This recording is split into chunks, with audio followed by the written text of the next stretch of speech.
বলছি গাড়িটা দাঁড় করা দাঁড় করা। খিদে পেয়ে গেছে। কোথায় খিদে পেয়ে গেছে বলো তো? আমাকে বাড়ি ছেড়ে দাও না, আমি বাড়ি যাব, আমাকে বাড়ি যেতে দাও। দাঁড়া দাঁড়া, আমরা অত কিছু জানি না। তোমাকে শুধু একটা জায়গায় পৌঁছাতে বলেছে, সেই জায়গায় পৌঁছে দিলে তারপর তুমি সেখান থেকে নিজের বাড়ি চলে যাও। আর বেশি দূর নেই। এসো এসো, আমরা একটু খেয়ে নিই। আমি খাবো না, আমার দরকার নেই খাবার, তোমরা খেয়ে নাও। এখানে তো চিৎকার চেঁচামেচি করো না, এসো একটু খেয়ে নিই। বাচ্চো, দেখো না ডাকছি, আসছে না। গাড়িটা লক করে খাবারটা নিয়ে চলে আয়। দিদিরা তো খায়নি, এসো খেয়ে না।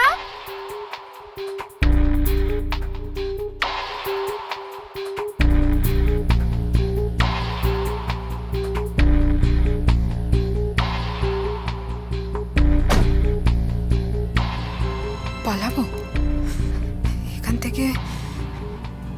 পালাবো? কি করতে পারবে? কিচ্ছু করতে পারবে না। সেই ভালো, একটা সুযোগের অপেক্ষায় থাকি, ঠিক সময় পালিয়ে যাব।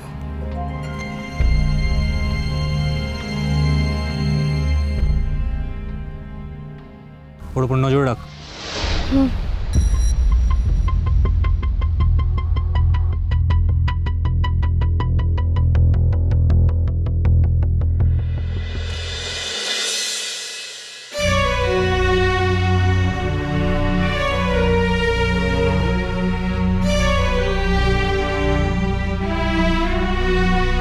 শ্রীময়ী, রোহিতবাবু এসছেন।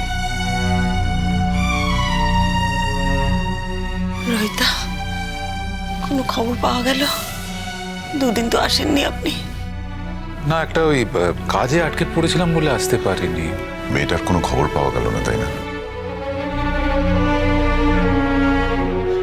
যদিও বিকাশ খুব চেষ্টা করছে, আমার মনে হয় আলটিমেটলি পাওয়া যাবে। বাস এইটুকুনি বলতে পারি যে আপনারা একটু ভরসা রাখুন ওর উপর। আর কতদিন কতদিন ভরসা রাখবো রোহিতা? আমার মেয়েটার যে কি সর্বনাশ হয়ে গেছে কিছু তো বুঝতে পারছি না। কে এত বড় সর্বনাশ করলো আমার মেয়ের, সেটাও তো বুঝতে পারছি না। শ্রীময়ী, কে করলো, কিভাবে করলো, সেগুলো বড় কথা নয়। বড় কথা হচ্ছে মেয়েটা যেন বাড়ি ফিরে আসে। আচ্ছা রোহিত আঙ্কেল, উনি ফাইনালি কি বলছেন? যতক্ষণ না খুঁজে পাওয়া যাচ্ছে ততক্ষণ তো কিছু বলছেন না, চেষ্টা করে যাচ্ছেন। আমি তো দেখছি রোজই কোনো না কোনো সন্দেহভাজনকে ডেকে জেরা করছেন।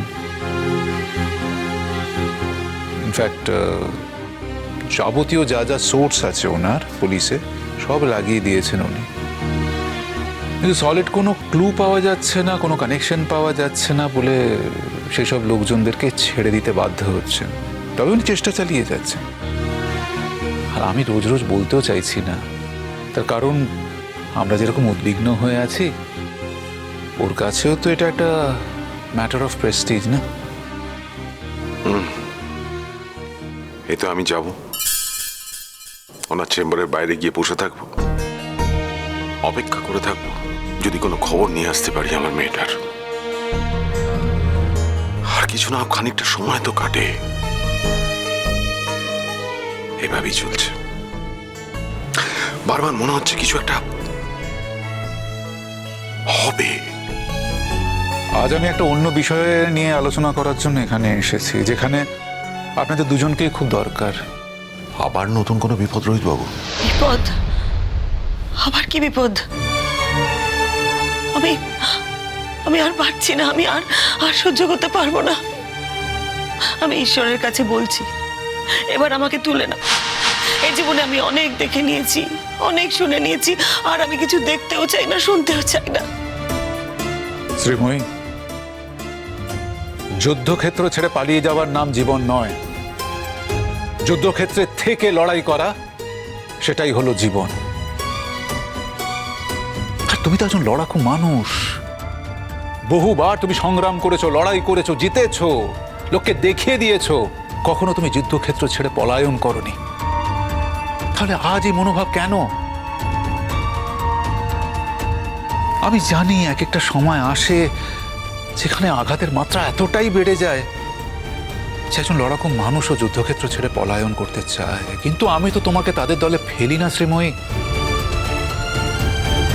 আর তাছাড়া এই লড়াই তো তোমার সন্তানদের জন্য লড়াই শ্রীময়ী। আমি বিশ্বাস করি যে একজন মানুষ হারতে পারে, কিন্তু একজন মা হারতে পারে না।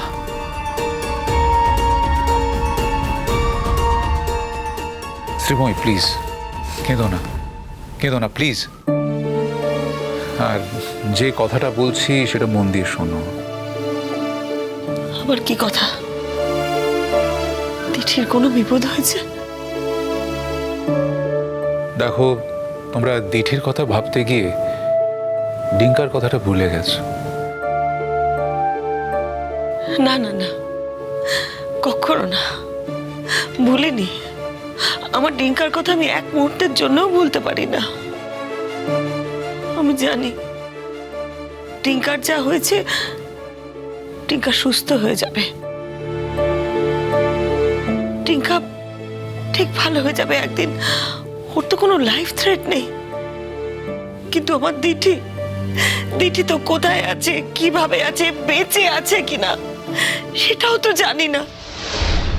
শোনো, এখান থেকে পালাবার চেষ্টা করো না, লাভ কিন্তু কিছুই হবে না। যাদের কাছে তোমাকে পৌঁছে দিতে হবে তাদের হাতে পায়ে ধরে তুমি সেখান থেকে পালিয়ে যাও। আর যদি তুমি এখন পালাও তাহলে দোষটা কিন্তু ছোটদার ওপরেই আসবে, আর শেষ পর্যন্ত ওরা ওকে মেরেও ফেলতে পারে। আর শেষ পর্যন্ত কিন্তু ওরা তোমাকেও মেরে ফেলবে। তাই বলছি এখান থেকে পালিও না। এই বাচ্চু, এদিকে আয়। আসছি আসছি, চলো এসো। তুমি যাও, আমি আসছি। এই তো আমার লক্ষ্মী দিদি।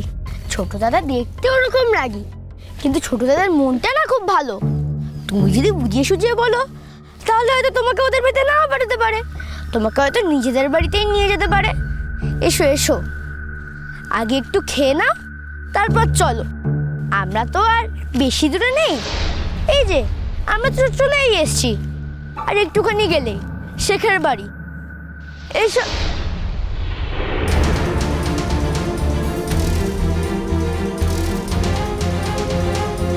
ও ছোটদা পালাচ্ছে।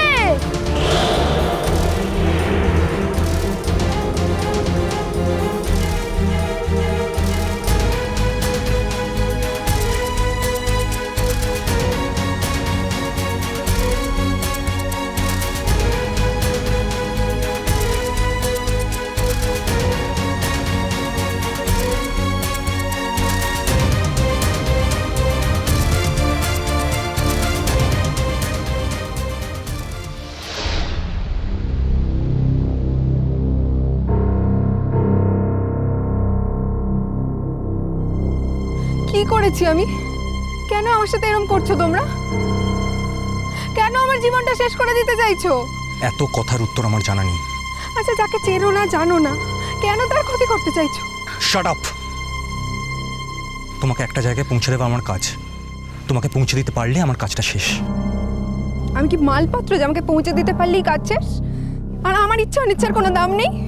না, আমার কাছে নেই। আমার বাড়িতে সবাই কিভাবে বেঁচে আছে জানো? আমার বাড়ির অবস্থাটা জানো? আমার মা হয়তো এবার মরেই যাবে। এসব গল্প আমি শুনতে চাই না। এগুলো গল্প নয়। আমার কিচ্ছু করার নেই। তোমাকে যেখানে পৌঁছে দিতে বলা হয়েছে সেখানে পৌঁছে দেওয়াটাই আমার কাজ। আমি না করলে অন্য কেউ করতো। বেশ, আমি রিকোয়েস্ট করছি আমাকে যেতে দাও। বলবে মেয়েটা পালিয়ে গেছে। আর আমি কি হাতে চুরি পড়েছিলাম? আমি তোমার জন্য নিজের বিপদ কেন রেখে আনবো? তুমি আমার কে? মানুষই তো মানুষের পাশে দাঁড়ায় বলো। একটা পরিবার বেঁচে যাবে। প্লিজ আমাকে যেতে দাও। আমি তোমার কথা কোথাও বলবো না। আমি তোমার পরিচয় কোথাও দেব না। আমি তো তোমার নামও জানি না, কি করে কাউকে বলবো তোমার নাম? আমি কিচ্ছু বলবো না, বিশ্বাস করো। আমাকে প্লিজ বাঁচার একটা সুযোগ করে দাও, প্লিজ। আমি কাউকে বিশ্বাস করি না। আমার বিশ্বাস করে দেখো একবার প্লিজ। বললাম তো আমি কাউকে বিশ্বাস করি না। তোমার বাড়িতে তো আমার মতো বোনও থাকতে পারে, তোমার মাও আছে নিশ্চয়। আচ্ছা তোমার কেউ কোনো ক্ষতি করলে তো তোমার মাও খুব কাঁদবে বলো। আমার মাও কাঁদছে, আমার মা খুব কাঁদছে, বিশ্বাস করো। আমাকে প্লিজ যেতে দাও, প্লিজ আমাকে ছেড়ে দাও। আচ্ছা আমি তো কারোর কোনো ক্ষতি করিনি বলো, আমি কেন এরকম একটা শাস্তি পাবো?